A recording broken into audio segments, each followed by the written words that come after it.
Today's daf we're going to be learning is Gittin Daf Tet. This week's learning is sponsored by Rena and Mark Goldstein in honor of their daughter Jenny, who's been teaching yeshiva students for 18 years on the occasion of this important birthday.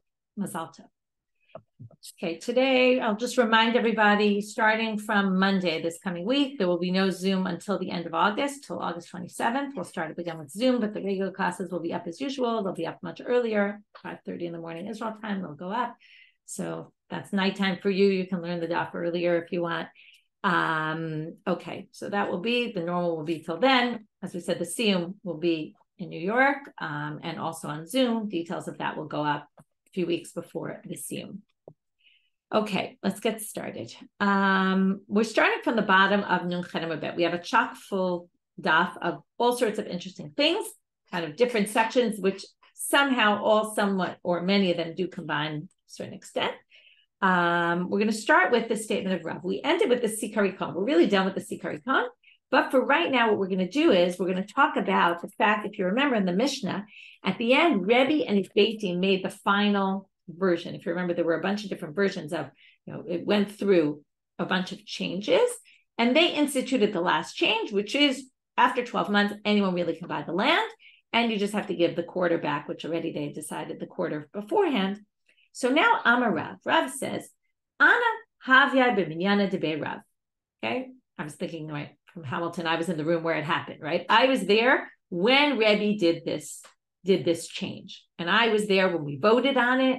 And not only that, Minai Didi Manu B'Ridsha. I was the first one that they asked his opinion about the issue. To which the Gemara says, now let's think of who Rav was and who Rebbe was. Rebbe was Rabbi Yehuda Nasi. He's the one who was attributed the Mishna. He basically edited the Mishna and put it in kind of in its form that we now know of. And basically, he was right that not only, okay, and we'll talk about this soon, but I'll mention it now already. Not only was he a Gadol Hador in Torah, he was also the Nasi, right, Rabbi Yehuda Nasi, and right, which meant that he was a big leader. He was he had prominence also among non-Jews. He was a very important person. So he was like the one who had connections and all that. So Rav was an Emora. Now Rav was great, and he was the first Emora and has real prominence, but not in light of Rebbe. So the Gemara asked, how could he possibly have been the first one to get his opinion?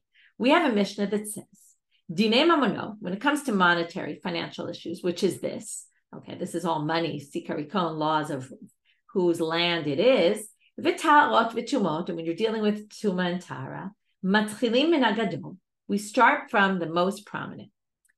Meaning, when you go around the room, you always start with the most prominent. We're going to talk about this later also. There's rules of who gets the most respect, where do we start when we have a conversation.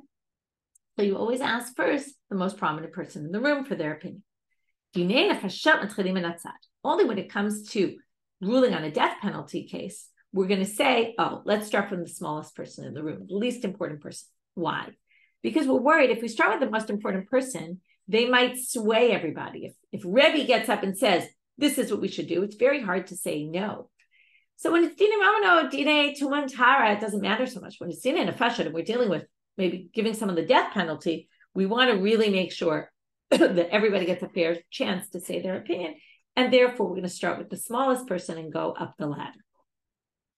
This isn't that. So why did we start specifically with Rebbe? So Amar Rabba B'rei de Rava v'itema Rabbi Hillel B'rei de Rebbe Balos. Strange name, Rabbi Balos. Shane minyana debei Rebbe. They said in Rabbi Yehuda Nasi's court, it was different.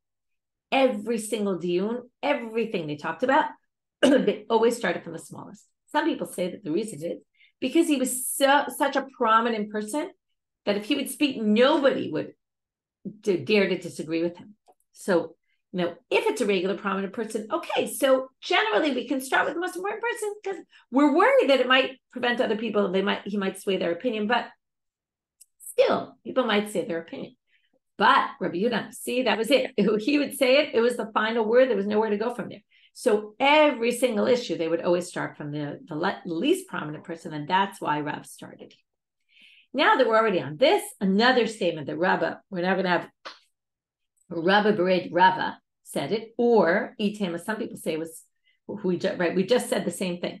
One of them, either Rabba Bered Rava or Rabbi Hillel Bered Rabbi Valus said this, and the same thing also. He also said, in other words, the same statement was also made by the same, either him, or Rabbi Hillel Bered Rabbi Valus.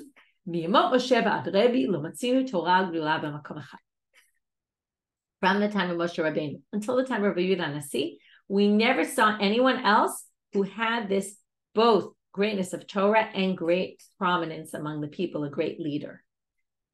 So now the Gemara is going to start a whole list of questions. What do you mean? What about this one? What about that one? What about that one? How could you say there was no one who had both those attributes and in such greatness? What, Yoshua wasn't great like Moshe, right? They talked about him, maybe not as great, but he also had Torah and leadership.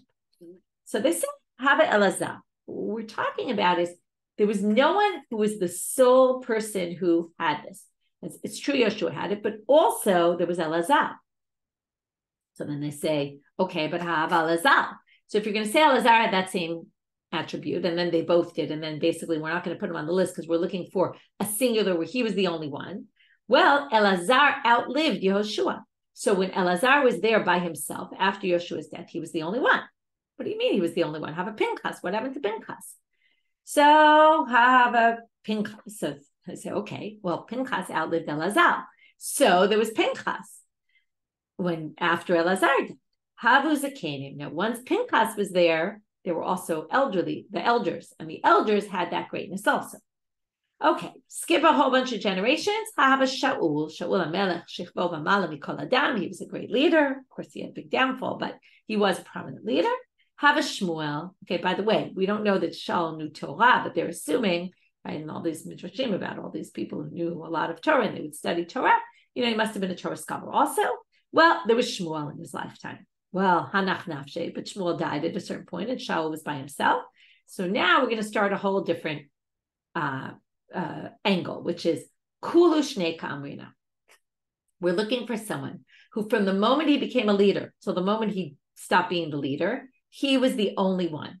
So even though Shaul was a leader after Shmuel died and the only one, but when Shmuel was still alive and Shaul was ruling, there was Shmuel also. So we need to find someone who from the beginning of his rule until the end of his rule, he was the only one. And then we're going to ask a bunch more about other people and we're going to answer that same answer. Hava David. What about David HaMelech? Hava Ira HaYa'iri. There was also this character, Ira HaYa'iri. You can look into it more. I don't want to go into all these things right now. We don't have enough time, but he was another person in that time who apparently David studied from. V'hanach nafshe, but Ira died before David. Kulu shnei be'inan.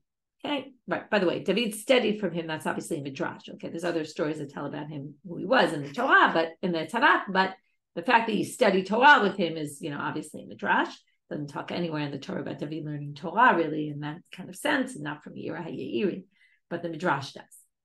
So they say Kulu shnei be'inan. Well, even after Ira HaYa'iri died, it doesn't really matter because we're looking for David while he was leader. He was the only one, and we don't have that because he overlapped with Ira HaYa'iri.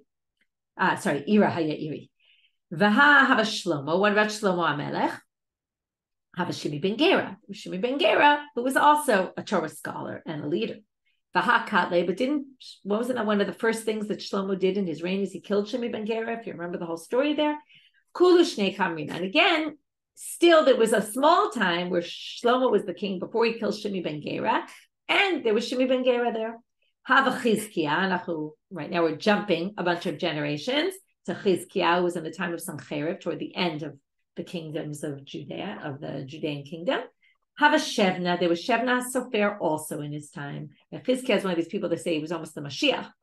Ha'iktil. But wait, Shevna the Sofer, he was killed. So there you have it. Chizkiah was the only one. But again, we're going to answer the same answer. Kulu Shnei Kamrinan. We're looking for someone who all the years was the sole ruler. Vaha hava Ezra, but what about Ezra?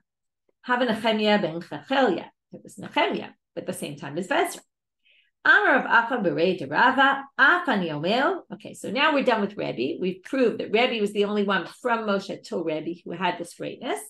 But now we have another statement about someone else, and then we're going to talk about what's similar about all these three people. So now they say, after Rebbe,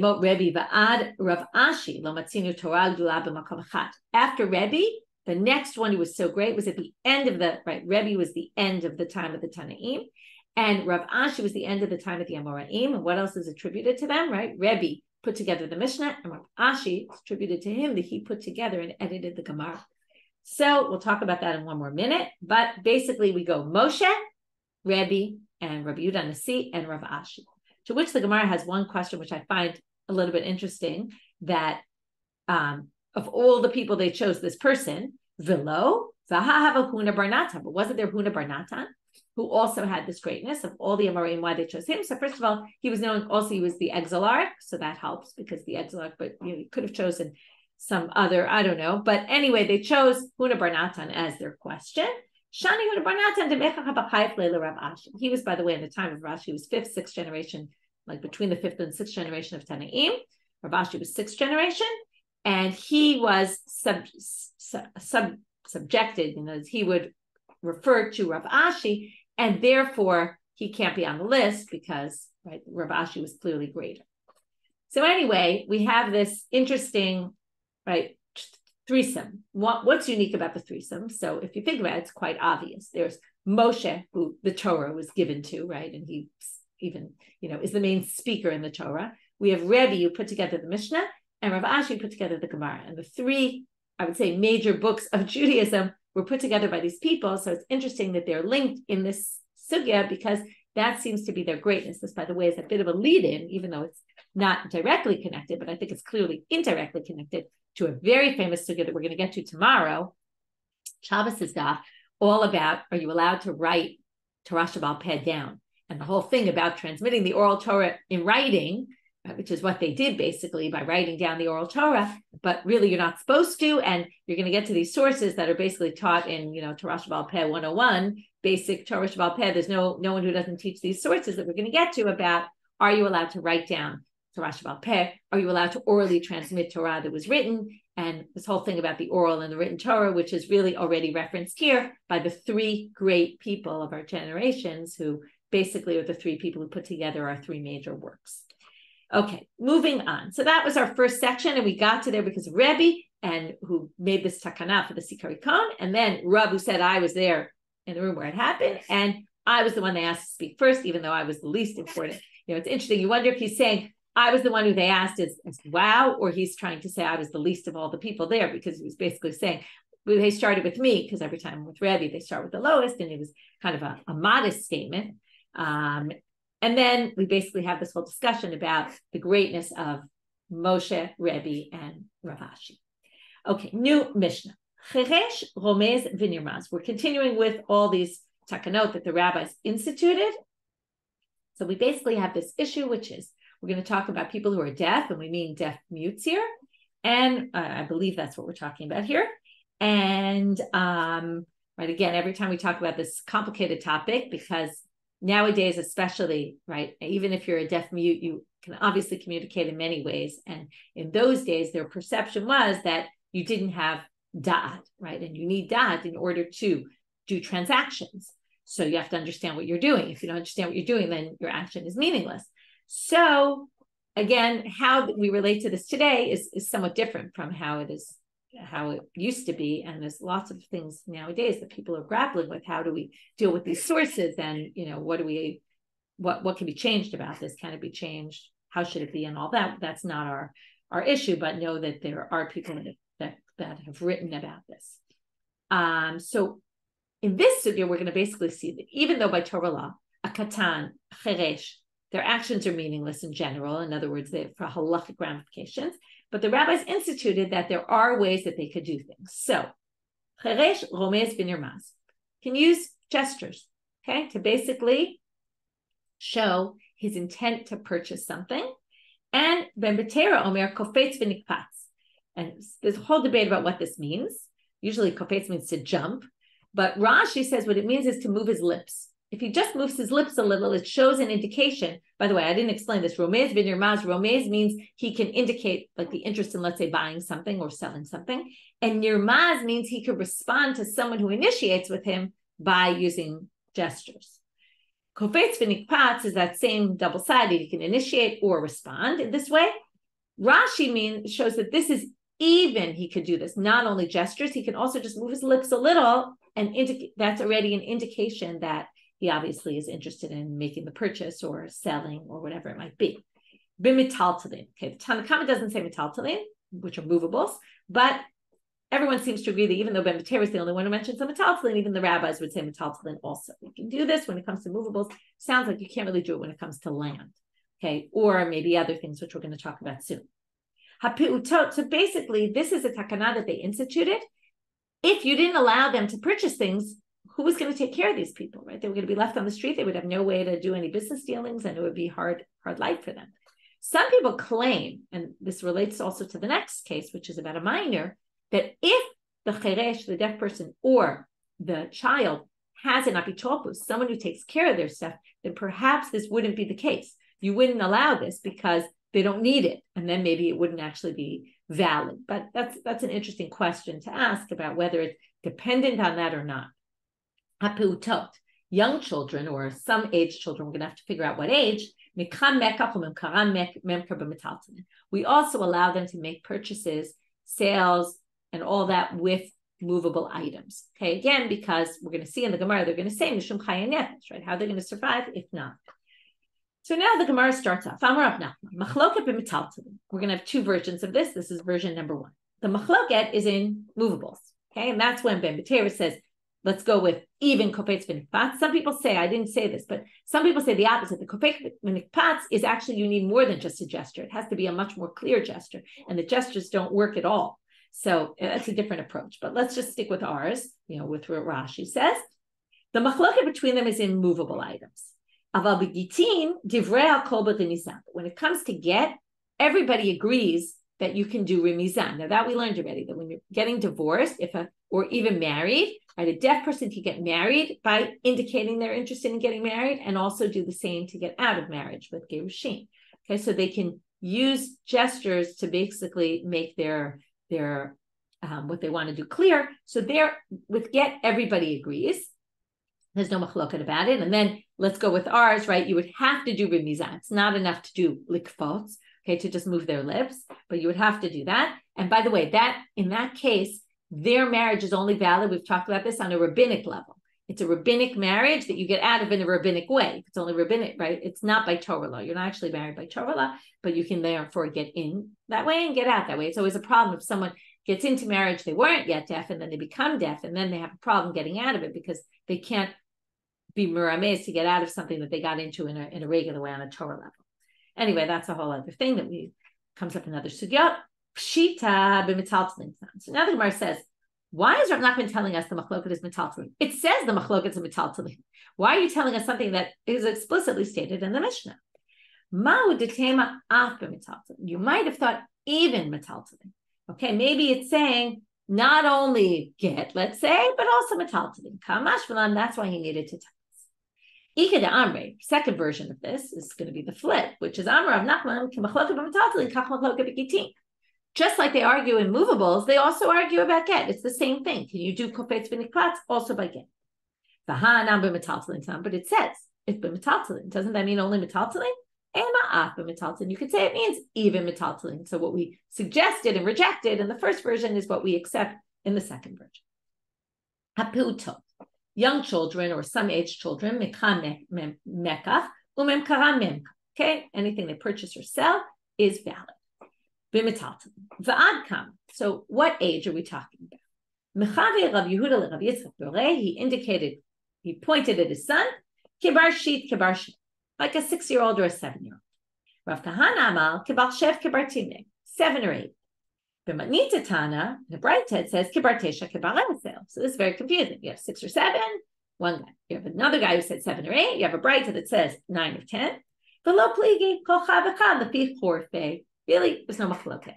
It really depends on the child. Just like we have chanoch l'nar al pi darko, teach every child according to their level, according to their way of understanding. Also here, we're going to treat the halacha here is if the child, and we've talked about this in other sugyot, if the child understands the concept, if you take something away from them, it will be gone, right? Or right, that they'll lose it forever, which young children don't really understand that. then already you can start doing business dealings with them, okay? They can sell, again, not land, but yes, to metalton. V'tamamai, what's the reason? Here we get to what I said before. They need to survive. If we don't allow them to do this, how are they going to survive? It's interesting to think, where are these children living? And we didn't say orphans, right? We said all children. Why aren't their parents taking care of them? It's a very good question, but I guess it's a concern that sometimes the children had to, just like you see in certain places, the children have to work and they have to go out there selling things because, right, they need to make money for the family. And basically, maybe it's not only for the children to survive, maybe it's for the family to survive. They need the kids to be out there doing, right, these kind of sales. So now we get to a total tangent. We started with this question, right? What's the reason? And we brought Rabbi Abba Bar Yaakov said in the name of Rabbi Yochanan. So now we're going to have another statement that he makes. This is in the context of Malachim Bet, where Yehu wants to get rid of all the prophets of the Avodah Zarah of Achav. Achav had all these prophets that worshipped idols, and there were idol worshipping prophets. He wants to get rid of them, so he tricks them. And he basically says, come to this place and make sure it's only you and, only Nevi'ei Baal. And he dresses them up with these nice clothes. That's what we're going to read right now. But he said to the person in charge of the meltacha, which we'll talk about in a minute what this is, take out clothing to give them. So my meltacha, what is this word? And that's what we need. In comes Rabbi Abba Bar Yaakov in the name of Rabbi Yochanan, Amar Rabbi Yochanan. Davar hanimlal v'nimtach. It's something that can be compressed and then stretched, okay, which we're going to talk about soon. They would like fold the clothes really small, and then they would be able to open them and stretch them in. Ki'ata Rav Dimi, Amar Rabbi Yochanan, another story about this meltacha and these clothes that are, this word that it's nimlal v'nimtach, this meltacha. We're going to see another place where a word similar to that is used, and it's explained in the same way. So Rav Dimi came from Israel. He said the name of Rabbi Yochanan. Shigirlo Bunyam ben Nunyam, interesting name. Rebbe. Okay, so this guy Bunyam ben Nunyam sent to Rebbe, Sivni v'chomes salsala umalmela. Okay, this word malmela is going to be similar to this meltacha, and we're going to darshan it in the same way. He sent him 4 different types of linen clothing, and what was unique about them? They were very thin. Sivne v'chomes kamgoza upalgadam goza. They were able to fold the first 2. They were able to fold them so small that it was the size of a walnut and a half. Salsala umalmela kepistika upalgad pistika. And yet the second 2 were folded so small, they were so thin that they were folded so small, they were the size of a pistachio and a half. My milmala, what is that? Davar nimlal v'nimtach. Why is it called milmala? Because it's something that's nimlal. It could be scrunched up really small and then nimtach and stretched out. And here even they say that some of the commentaries say Rebbe was known to be very big and tall, which connects with what we talked about before, big in stature. And yet these teeny, right, this clothing that folded up into teeny size was able to be stretched to fit on him. Okay, that was a total aside, although we did get back to Rebbe, who we started the daf with, although we're already in another Mishna, so it's not directly connected to that. V'ta'utan ad kama. So if now the rabbis instituted that we're going to take their sales seriously, how seriously are we going to take them? Our regular laws of ona'ah, which we're going to learn a lot more in Bava Metzia, which is if you sell something for more than a 1/6 of what it's worth or less than a 1/6 of what it's worth, or for exactly a 1/6 of what it's worth, there's a difference in halacha between these, but basically the sale is invalid. So, or depending on exactly if it's above a 6, less than the 6. So what about for children or the cheresh? Amar Rabbi Yonah, Amar Rabbi Zera, ad shtut kikadol. Same thing. Okay, the minor is the same as a regular person in terms of laws of, basically that's ona'ah, it's taking advantage of people in your sales and raising the price too high, or maybe underselling something. Bye. Matanatomai. So Abai says, what about a gift? If a child gives a gift to someone, is that considered a valid transaction? Right? We said masau matan, business, but what about a gift? First of all, you don't have the issue of kidei chayav, which we said. So Rabbi Yemar Amar matanatomatanan. Right? The takana only existed for buying and selling, not for giving gifts. Mar bar Vashi Amar matanatomatanan. He gives a gift. The gift is a gift. Pay attention to who said this. Mar bar Vashi, particularly that's the one we want to focus on, said the gift is a gift. Now the rabbis flipped the shitot and said, one said the other, right? Everyone said the opposite. So it would come out what they told Mordechai was that Mar Rav Ashi said it's not a valid gift. Why they did this is a good question. So the way it seems to be explained here in the sugya, it was a mistake.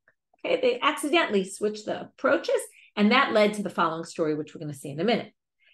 Rashi and Kiddushin, even though Rashi here doesn't say, says the opposite here, but Rashi and Kiddushin, where it's a parallel sugya, basically says that they did it on purpose because they wanted to see if Rav Mordechai was going to side with Mar Bar Rav Ashi. Okay, you have to remember, they have to talk about the genealogy. Rav Mordechai was a student of Rav Ashi, and Mar was the son of Rav Ashi. So they wanted to see if he was going to favor Mar Bar Rav Ashi. It was kind of a setup to check what he was going to do. Was he going to favor Mar Bar Rav Ashi, even though what we're going to see, if Mar Bar Rav Ashi says the opposite, that it's going to go against what Rav Ashi said. So is he going to show favoritism or I don't know, favoritism, but also possibly just go with him blindly, even though, right, it seems to go against the halacha, or at least the way he understood the halacha. So anyway, it's very unclear what the story is doing here. And if there was a purpose why they specifically switched it, to kind of see what Mordechai would do, or was it just random, like they accidentally mixed it up, and then that caused Rav Mordechai to do the following. So what did Rav Mordechai do? He heard that Mar Rav Ashi said, it's not a good gift for a minor. Amar lehu, zilu amru lebar Mar, go tell the son of Mar, which is Rav Ashi, lav hachi hava uvda, was there not a case that ki hava kai Mar chad karya ara v'chad karya darga? This is what he's basically saying, there was a case, and I remember exactly where we were. Rav Ashi had one foot on the step and one foot on the ground. It's like kind of on his way somewhere. We asked him this question: what's the story with a gift of a minor? And he said, the matana is a good gift. Whether it's the child was on their deathbed, whether the child was totally fine, whether it was a big gift, whether it was a small gift, no matter what, the matana is matana, and therefore he goes against Mar Bar Rav Ashi and said, how could you have said it's not matana to matana? So if they just mixed it up, then basically he didn't know they mixed it up, and he said, how could you be saying this? And they were just all wrong. Or they specifically messed it up to see, is he going to anyway say like Mar Bar Rav Ashi out of respect for his rabbi and the family, and he didn't fall for the trap basically. And he didn't blindly follow. This is where, you see this nowadays, Das Torah, and people, sometimes blindly follow and don't ask questions when, if something doesn't make sense, you have to really ask the question, right? And you have to try to say. What's interesting about the story is we don't end up seeing Mar Bar Rav Ashi's answer. I guess that's just not important. The important part is how Rav Mordechai, especially if you go with Rashi and Kiddushin, how Rav Mordechai responded to the fact that they switched it on purpose to try to trip him up, and he doesn't really trip up in it, and he uses his mind and what he knows to be, and he says, wait, there's a problem here, and he's not hesitant to go. And this is interesting because if you we talked about earlier the importance of the prominence of the rabbis and the order and all that, but still, right, in Judaism there's always a place to ask questions and challenge and say, wait, this doesn't make sense. Even if someone might be more prominent than you, or this is the son of your rabbi, you still have the rights to ask the questions that are necessary to ask. Okay, new Mishnah. What we're going to do in this Mishnah is we're going to have a long list of things that are mishum darkhei shalom. Okay, we're getting to this darkhei shalom, which is different from tikkun olam. How it's different? Good question. Okay, we're going to see here. This is more to make peace between people. Okay, elu dvarim amur mipnei darkhei shalom. In order so that people don't fight, we're really going to talk about only the first one today. The next cases will be discussed in the upcoming dapim. Kohen koreh rishon v'acharav levi v'acharav yisrael mipnei darkhei shalom. They didn't want people getting into fights in shul. You can imagine the scene. Who gets the aliyah, and who's more important? And the first aliyah goes to the most important, and then, you think I'm more important than you, all these issues, which we can only, right, we don't even have to imagine them, we've seen them happen. So basically, in order to avoid that kind of infighting, they said, Kohen gets the first aliyah, then Levi, then Yisrael, which we all know to be the case from what goes on in our shuls. Marvin bebayit yashan mipnei darkhei shalom. We keep the eruv. The eruv was food that they would put in to one of the houses in the courtyard.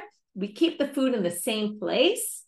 Okay, wherever it was before, that's where it stays. We're going to talk about this in tomorrow's daf. What's the darkhei shalom here exactly? Borshu karov la'ama, moving out of amabet.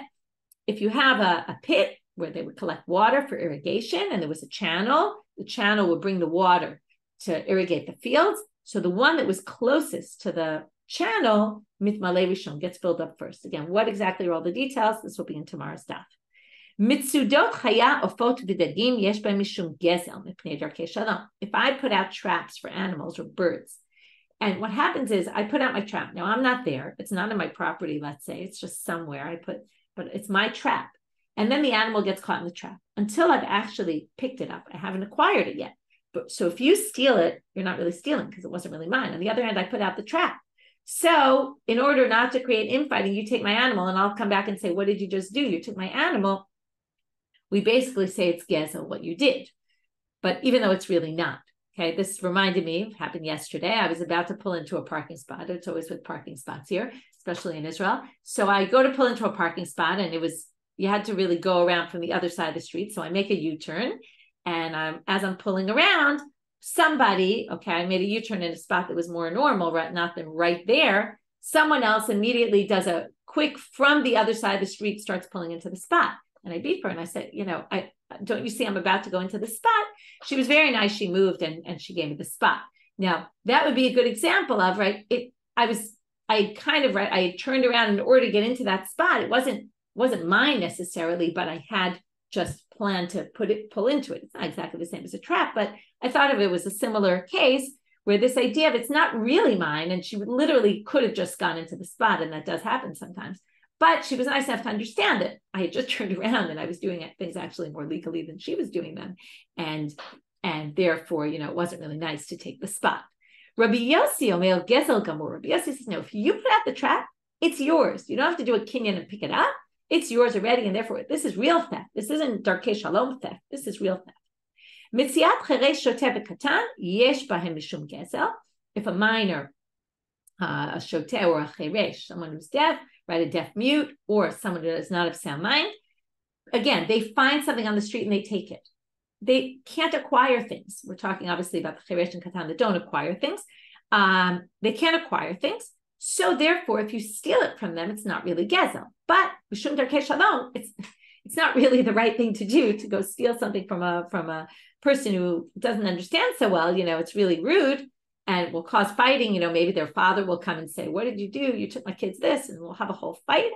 So mipnei darkhei shalom, right? In Israel, we could use certainly, when it comes to road rage and stuff, we could use some institutions to create darkhei shalom and prevent people from fighting with each other in this way. Rabbi Yossi Omer Gezel Gamur. It actually reminds me, there was a pigua, was it 2 weeks ago, where someone ran someone over, and in the beginning, I think I read an article, I'm trying to remember now, but the guy who shot the terrorist, he at first thought that it was just people fighting over, road rage, and originally he didn't shoot right away because that's what he thought it was, only until he realized what was going on. So there's a lot of that, unfortunately, going around. Rabbi Yossi Omer Gezel Gamur. He says, no, it's actual real fighting. Ani aminakef b'rosh hazayit, ma shetachtav gazal mipnei darkhei shalom. Let's say a poor person climbs up into a tree to get the olives that were left. This is leket or shichacha, right? They can collect what's left there. So he climbs up to the top of the tree. The olives that are underneath him now, that fall to the ground, because you might climb up the tree and they might fall to the ground, are already kind of, he said, this is my tree, I'm going to pick them. So if they fall down and you take them, let's say you're another poor person and you collect them, that's, again, gezel because of darkhei shalom. And Rabbi Yossi again says, gezel gamur. Okay, so Rabbi Yossi's whole approach to all these is that this is real theft. This isn't just darkhei shalom. Either which way it's forbidden, but it's obviously much more serious if you're going to say it's mishum gezel.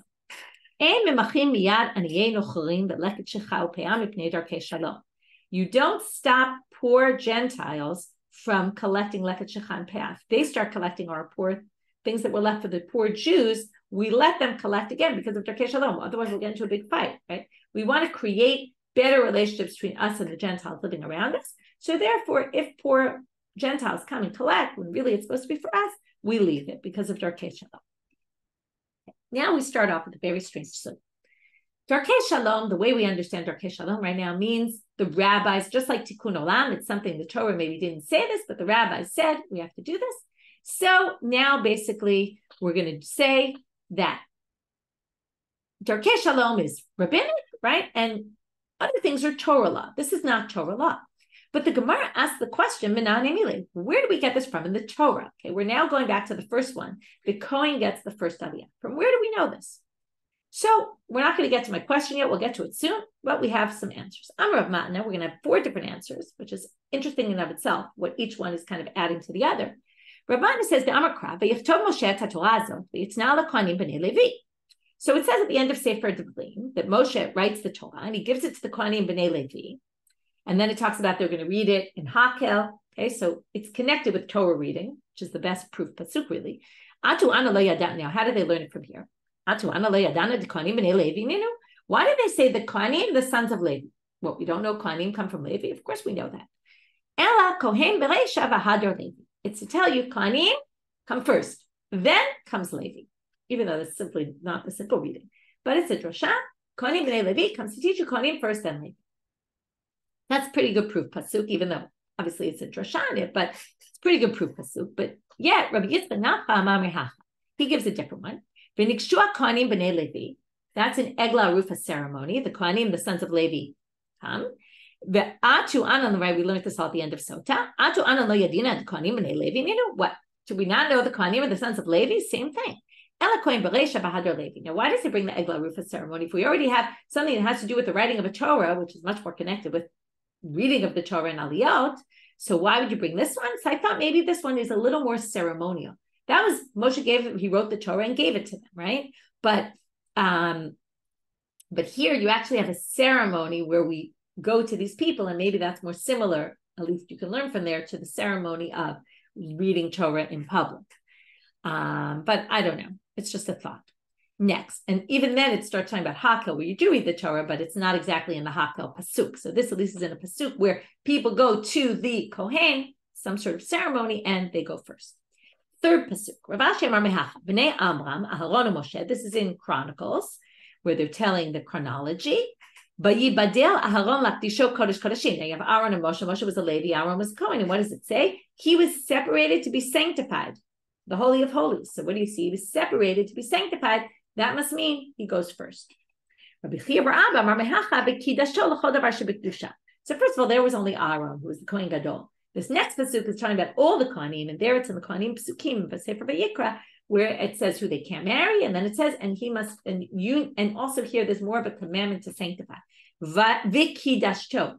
You should sanctify them, which means that in our institutions, we should make sure that they get sanctified, which again, what does sanctified mean? Separated. What does separated mean? They go first. They hold a special place in society. So there were 4 different psukim. Each one kind of has a different twist to it. Tanid Bei Rabbi Yishmael, there's also a brighter that says, just like Rabbi Chia, the last one, and here it elaborates. Right? For anything that involves sanctity, notice, by the way, the aliyot don't appear here. They're the first ones, this goes back to the beginning of our daf, who speak up first. Okay, so if you're having a conversation, maybe even a particularly Torah conversation, I don't know, but they should be the first ones to speak. They should make the bracha first. That means they do zimun. That's why we have a zimun. We usually ask the kohanim at the table, and they get to choose the best portion first. They could choose first. This you don't really see people doing. Okay, so here that's the end of that section. Now we say, okay, here comes the big question. You just proved all these psukim comes from the Torah. How could you say this is darkhei shalom? To which you're ready for the big line. Amrle deoraita umipnei darkhei shalom. It's Torah law, but the Torah law is because of darkhei shalom. And here comes the line: Kol Torah kula nami mipnei darkhei shalom. The whole entire Torah is because of darkhei shalom, for ways of peace. This is basically saying the Torah is your moral code, right? And the Torah is basically because of darkhei shalom. How do we know? Dirtiv darkhei noam b'chol netivotei shalom.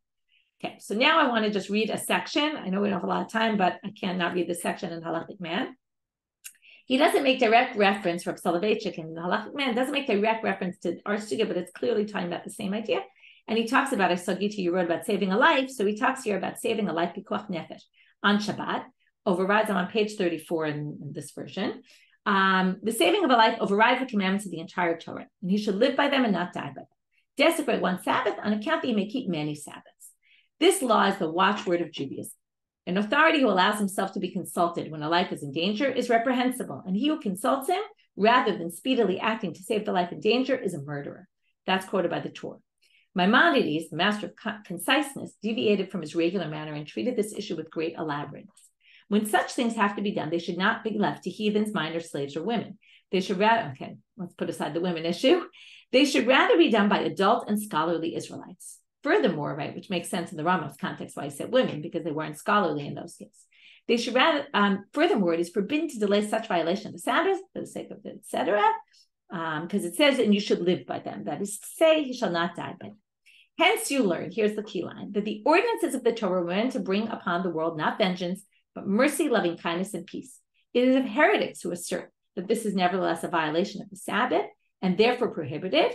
When the scriptures say, wherefore I gave them statutes that were not good, and ordinances whereby they shall not live. Right? This is basically ordinances that are bad, or taking the laws of the Torah and basically saying, oh, Shabbat is so important that we can't do pikuach nefesh. The teachings of the Torah do not oppose the laws of life and reality. Here comes the really big line.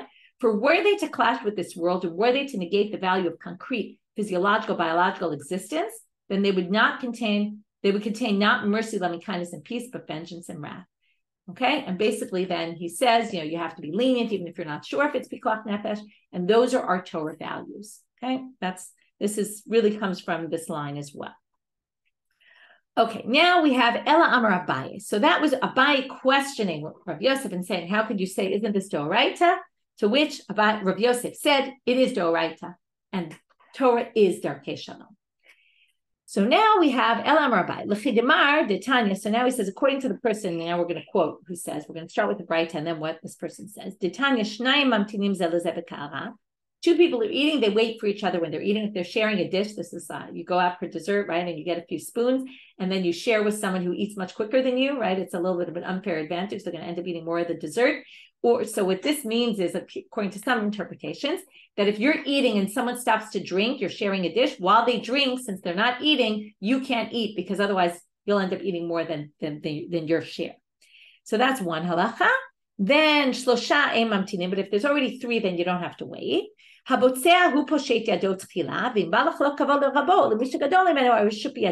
one who makes hamotzi for everyone, he can eat first, even if he's not the most prominent one in the room. But if he wants to give respect to someone else who's bigger, he can let them eat first. Va'amar marala, and you said on this, lo shanu ela b'seudah. This is only in the meal that you can do this. Aval bebeit hakneset lo da'atil insuyin. But in shul, you can't give up the honor to someone because you'll create infighting. So Amar Matna had da'amar bebeit hakneset lo. So by the way, this thing that you said, that bebeit hakneset, you can't change the order. Lo amaran ela b'shabbatot v'yamim tovim deshchei rabim. It's only on Shabbos and Yom Tov when there's a lot of people in shul. Even in those days, on Shabbos and Yom Tov, more people came to shul than on every day.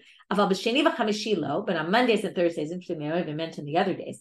But well, obviously they don't mention the other days because there's no aliyot l'Torah, right? So on Mondays and Thursdays, when people go to shul, you can change the order. Okay, so there's kohen, levi, yisrael. We don't do this anymore.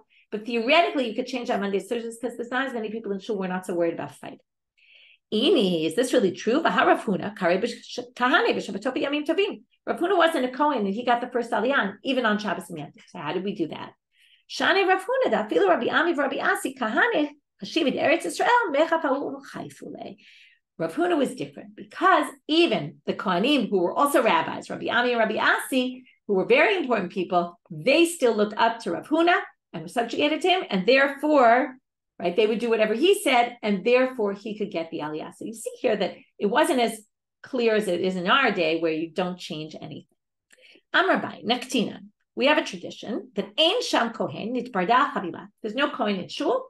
The whole thing falls aside. Okay, what does it mean, the whole thing? Some people say this means Levi gets the aliyah. Some people say that this means no, Yisrael gets the first aliyah. In other words, you don't want people thinking the Levi's a Kohen, so you just remove the whole thing entirely, and then anyone can get anything. We're not worried about people confusing Yisrael with a kohen, but we are worried about people confusing a Levi with a kohen.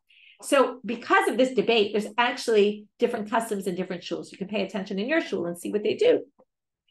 I asked my husband what we do, because I never really pay attention to this. He said that we do sometimes this way, sometimes that way, because there's no real custom. So that was his answer, but you can check in your shul what they do. Amar Abaye Naktinan Ein Sham Levi Korei Kohen. If there's no Levi, then a Kohen eats. And then we're going to see in a minute, the same kohen gets both aliyot. Okay, this we do also. Ini, is this really true? So Rabbi Yochanan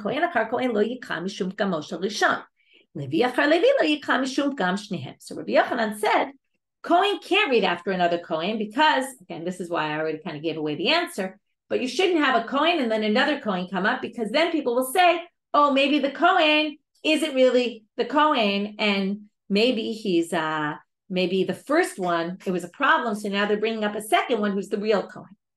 And the levi, achar levi, is because we're worried that people will say, maybe the first one's not a levi, and that's why they brought the second to fix it. Or maybe the second one is, maybe the second one is not a levi at all, and that's why he's reading the third aliyah. So you have a problem on both ends. So kika amrinan, so what's the answer? Boto kohen. So the answer is, it's not two kohanim, it's the same kohen. That's what I told you before. Now they just ask about Rabbi Yochanan said, Mishna levi achar levi di kabram shnehem. Damri chabinai ulav levi hu. Right? Either which way you could say one of them is not a levi. Kohen achar kohen nami amri chabinai ulav kohen hu. But the kohen, we were only worried about the first one. We weren't worried about the second one. We weren't worried if the second one comes up as levi, people are going to think he's not a kohen. Why not? So the answer could go into muchtach lam ba'avua darkhei sheni de kohen hu. It must be a case where we know the father of the second one was a kohen, so no one's doubting that he's a kohen. And that's why we're only worried about the first. To which the Gemara says that's not a good answer.